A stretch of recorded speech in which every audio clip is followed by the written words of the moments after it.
Okay, we are at week 3. And so we are going to continue with those units that we made before that were left over.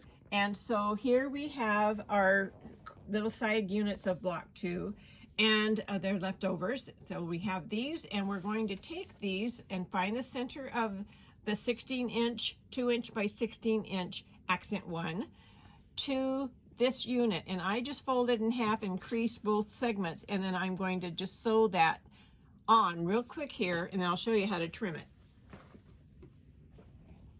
Okay. So now we have this piece sewn on right here, and so what we're going to do is we're going to lay our ruler so that your 45 is at the top here, and we're going to bring it over till we're on the side of this block here, and then we're going to trim.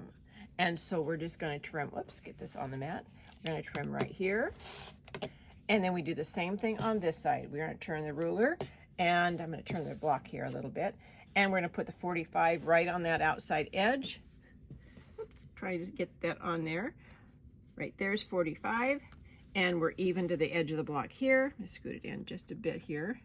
I'm going to trim just a little bit of the blue because it looks like it's a little bit bigger. And that's what we're going to do there. So that's going to be the block that we use for around the outside edge of our quilt.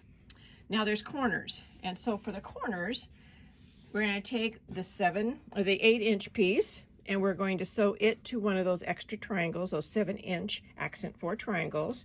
We're going to sew that there, fold it back, press it to the blue, and then we're going to take the 8.5-inch piece, sew it on, and voila, we have the unit.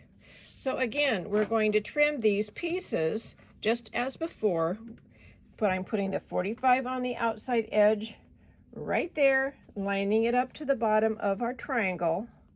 And now I'm going to just go ahead and trim this nice and even. And we trim the same thing over here. So now we have 4 corner blocks that you need to make. And that's all we're going to do for this week.